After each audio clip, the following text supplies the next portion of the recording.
നേർവേദി പ്രഭാഷണ പരമ്പരയിലേക്ക് ഏവർക്കും സ്വാഗതം. സുവിശേഷകൻ കുഞ്ഞുമോൻ തോട്ടപ്പള്ളി ഇപ്പോൾ നിങ്ങളുമായി ദൈവവചനം പങ്കുവെക്കുന്നു. ശ്രദ്ധിച്ചാലും.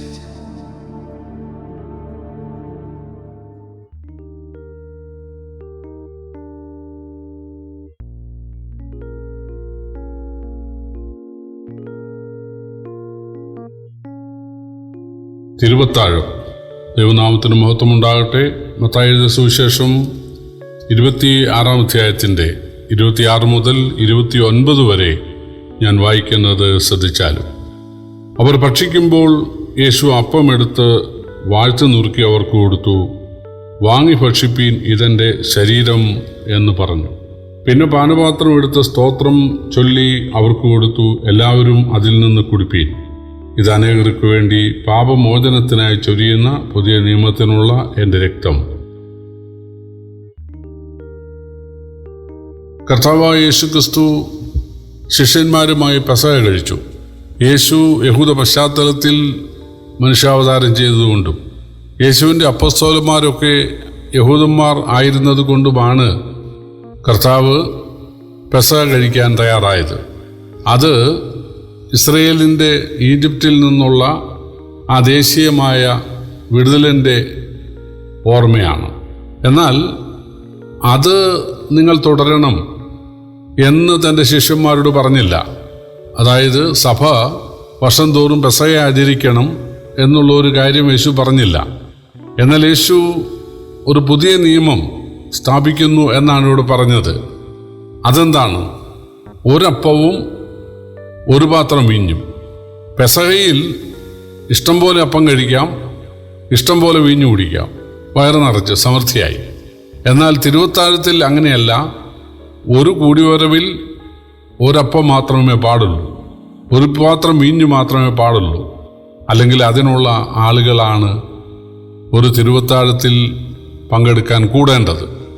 ഉദാഹരണം, ഇസ്രായേൽ മക്കൾ മിസ്രൈമിൽ പെസഹ കഴിച്ച സമയത്ത് ദൈവം പറയുന്നത്, നിങ്ങൾ ഒരാട്ടിൻകുട്ടിയെ എടുക്കണം, അതിനെ നിങ്ങൾ കൊന്ന് ചുട്ടു തിന്നണം, അതിൻ്റെ അസ്ഥി ഒന്നും ഒടിക്കരുത്, മിച്ചം വയ്ക്കുകയും അരുത്. ആട്ടിൻകുട്ടിയെ തിന്നാൻ വീട്ടിലുള്ളവർ പോരെങ്കിൽ നിന്റെ തൊട്ടടുത്ത അയൽക്കാരെ കൂടി വിളിക്കണം. അവരുടെ എണ്ണത്തിനൊത്തവണ്ണം വലിപ്പമുള്ള ബ്രാഡിനെ ആയിരിക്കണം എടുക്കേണ്ടത്. അതുപോലെ തിരുവത്താഴത്തിൽ ഒരു അപ്പത്തിൽ നിന്ന് എത്ര പേർക്ക് പങ്കെടുക്കാൻ കഴിയുമോ അത്രയും പേരാണ് പങ്കെടുക്കേണ്ടത്. പെസഹ പോലെയല്ല തിരുവത്താഴം. പെസഹയിൽ ഇങ്ങനെ അപ്പങ്ങൾ അടുക്കി വച്ചിരിക്കുകയാണ്, ഇഷ്ടം പോലെ എടുത്ത് കഴിക്കാം. അതുപോലെ വീഞ്ഞ് സമൃദ്ധിയായി കഴിക്കാം. തിരുവത്താഴത്തിൽ അങ്ങനെയല്ല. ഒരപ്പമേ പാടുള്ളൂ, ഒരു പാത്രം വീഞ്ഞേ പാടുള്ളൂ. അതിന് വലിയൊരു ആത്മീക അർത്ഥമുണ്ട്. ആത്മീക അർത്ഥം എന്ന് പറയുന്നത്, കർത്താവായ യേശുക്രിസ്തു മനുഷ്യൻ്റെ ആത്മീക സന്തോഷത്തിനു വേണ്ടി ശരീരത്തിൽ അടിയേൽക്കാൻ പോവുകയാണ്. അതുപോലെ മനുഷ്യൻ്റെ വീണ്ടെടുപ്പിനു വേണ്ടി, ശുദ്ധീകരണത്തിനു വേണ്ടി മറുപടിയായി തൻ്റെ ചോര ചിന്താൻ പോവുകയാണ്. ദൈവമക്കൾ ആരാധനയ്ക്കായി കൂടി വരുമ്പോൾ ഇതോർത്ത് വേണം ആരാധിക്കാൻ. അല്ലെങ്കിൽ അവർക്ക് ആരാധനയ്ക്കായിട്ട് അവരെ പ്രചോദിപ്പിക്കുന്നത് യേശുവിൻ്റെ മരണമാണ്. കർത്താവായ യേശുക്രിസ്തുവിൻ്റെ ശരീരത്തിൽ അടിയേൽക്കുകയും യേശു ചോര ചിന്തുകയും ചെയ്ത്, യേശു യാഗമായില്ലായിരുന്നെങ്കിൽ, യേശു മരിച്ചില്ലായിരുന്നെങ്കിൽ നമുക്ക് ആരാധന സ്വാതന്ത്ര്യം ലഭിക്കുമായിരുന്നില്ല. യേശുവിൻ്റെ മരണത്തിൻ്റെ അടിസ്ഥാനത്തിലാണ് നമുക്ക് ദൈവത്തോട് അടുക്കാൻ സാധിക്കുന്നത്. കർത്താവായ യേശുവിൻ്റെ കുരിശിൽ ചൊരിഞ്ഞ രക്തത്താലാണ് പിതാവിലേക്ക് നമുക്ക് പ്രവേശനമുള്ളത്. അതിനാലാണ് നമ്മൾ ആരാധനക്കാരായി തീർന്നിരിക്കുന്നത്. ക്രിസ്തുവും പിതൃപാരമ്പര്യവുമായ നടപ്പിൽ നമ്മളെ വീണ്ടെടുത്തത് ക്രിസ്തുവെന്ന നിർദോഷവും നിഷ്കളങ്കവുമായ കുഞ്ഞാടിൻ്റെ വിലയേറിയ രക്തമാണ്. ആ രക്തത്താൽ ദൈവം നമ്മളെ രാജ്യവും പുരോഹിതന്മാരും, അല്ലെങ്കിൽ രാജാക്കന്മാരും പുരോഹിതന്മാരും, അല്ലെങ്കിൽ ആരാധനക്കാരാക്കി മാറ്റിയിരിക്കുകയാണ്. പെസഹ യേശുവും കഴിച്ചു. എന്നാൽ തിരുവത്താഴത്തിൽ നിന്നും യേശു പങ്കെടുത്തില്ല. കാരണം യേശു പറയുന്നത്, ഇതെൻ്റെ ശരീരമാണ്. ശരീരം എന്ന് പറഞ്ഞാൽ ഇതെൻ്റെ ശരീരത്തെ സാദൃശീകരിക്കുന്നതാണ്. അതായത് ഞാൻ കുരിശിൽ വേദന അനുഭവിക്കുന്നതിനാൽ, അടിയേൽക്കുന്നതിനാലാണ് നിങ്ങൾക്ക് ദൈവസന്നിധിയിൽ കൂട്ടായ്മ ആചരിക്കാൻ സാധിക്കുന്നത്. ഞാൻ രക്തം ചിന്തുന്നതിനാലാണ് നിങ്ങൾക്ക് പാപമോചനം ഉണ്ടാകുന്നതും അല്ലെങ്കിൽ നിങ്ങൾക്ക് ആരാധിക്കാൻ ഉള്ള സ്വാതന്ത്ര്യം ഉണ്ടാകുന്നതും. അപ്പോൾ യേശു അതിൽ നിന്ന് തിരുവത്താഴത്തിൽ യേശു പങ്കാളിയാകാൻ പാടില്ല, നിങ്ങൾക്ക് വേണ്ടി എന്ന് പ്രത്യേകം പറഞ്ഞിട്ടുണ്ട്. എന്നാൽ പെസഹയുടെ കാര്യത്തിൽ യേശു പറഞ്ഞു, നിങ്ങളോടുകൂടെ ഞാൻ കഴിച്ചു, ഇനിയും ദൈവരാജ്യത്തിലേ കഴിക്കുകയുള്ളൂ. എന്നാൽ തിരുവത്താഴം അത് യേശുവിനുള്ളതല്ല, നമുക്കുള്ളതാണ്.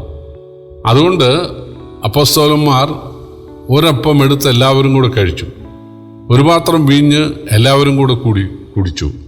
ആദിമസഭയിൽ അങ്ങനെയായിരുന്നു.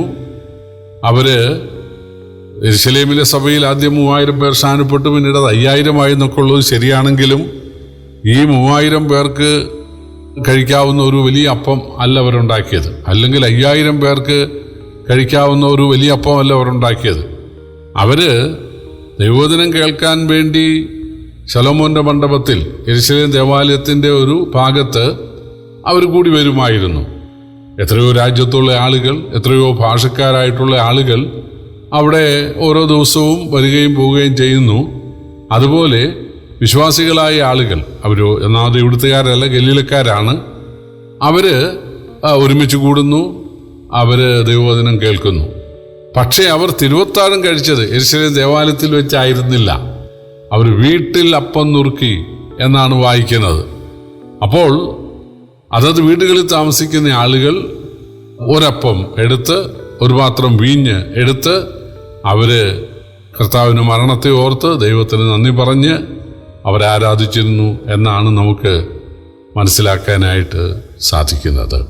അപ്പോസ്തലനായ പൗലൂസ് കൊരിന്ത്യർ ലേഖനത്തിൽ 11-ാം അധ്യായത്തിൽ എഴുതിയിരിക്കുന്നത്, കർത്താവിന് കാണിച്ചു കൊടുത്ത രാത്രിയിൽ അവൻ അപ്പമെടുത്തു, അല്ലെങ്കിൽ ഒരപ്പമെടുത്തു, സ്തോത്രം ചൊല്ലി, ഇതാ വാങ്ങി പങ്കിടുകയും നിങ്ങൾക്ക് വേണ്ടിയുള്ള ശരീരം എന്ന് പറഞ്ഞു.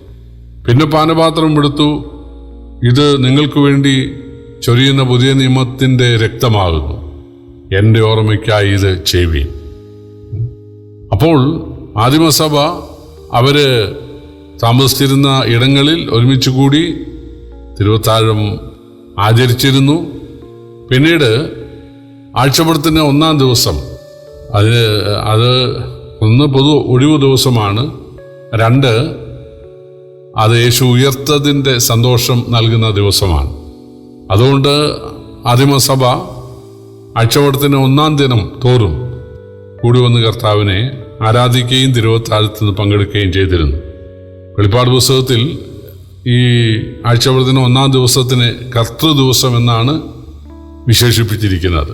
കാരണം കർത്താവായ യേശു അന്നാണ് ഉയർത്തെഴുന്നേറ്റതിനാൽ ദൈവപുത്രൻ അന്ന് അവിടുന്ന് തെളിയിക്കുവാനും വിശ്വാസികൾക്ക് ധൈര്യവും പ്രചോദനവും നൽകുവാനും ഇടയായി തീർന്നത് അന്നാണ്. പ്രിയപ്പെട്ടവരെ, നാം ആരാധനയ്ക്ക് വരുമ്പോൾ ഒരാടിനെയോ കാളയെയോ ഒന്നും കൊണ്ടുവരേണ്ടതായിട്ടില്ല, ഒരു പ്രാങ്കുഞ്ഞിനെ പോലും കൊണ്ടുവരേണ്ടതായിട്ടില്ല. എന്നാൽ നമുക്കെല്ലാം വേണ്ടി യാഗമായ, നമുക്ക് വേണ്ടി അടിയേറ്റ, നമുക്ക് വേണ്ടി ചോര ചിന്തിയ യേശുവിൻ്റെ മരണത്തെ ഓർത്ത് പിതാവിന് നന്ദി പറയുവാൻ തീർച്ചയായിട്ടും അപ്പവും ഒരപ്പവും ഒരു പാത്രം വീഞ്ഞും ഉണ്ടായിരിക്കണം. അതിൽ നിന്ന് യേശുവിനെ രക്ഷകനായി സ്വീകരിച്ച് സ്നാനപ്പെട്ട് വിശുദ്ധിയോടെ ജീവിക്കുന്ന എല്ലാവരും അതിൽ നിന്ന് പങ്കാളികളാകാൻ ഇടയായി തീരണം.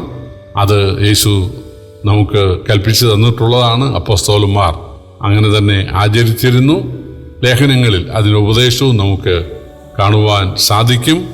പ്രിയപ്പെട്ടവരെ, വളരെ ലളിതമായ നിലയിൽ കർത്താവിനെ ആരാധിക്കുവാൻ നമുക്ക് നൽകിയിട്ടുള്ള ഒരു ഉപാധിയാണ് ഈ തിരുവത്താഴം.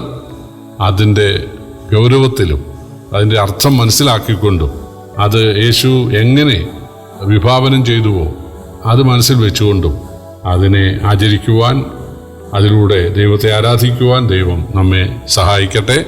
കർത്താവിൻ്റെ വിലയേറിയ നാമം വാഴ്ത്തപ്പെടുമാറാകട്ടെ.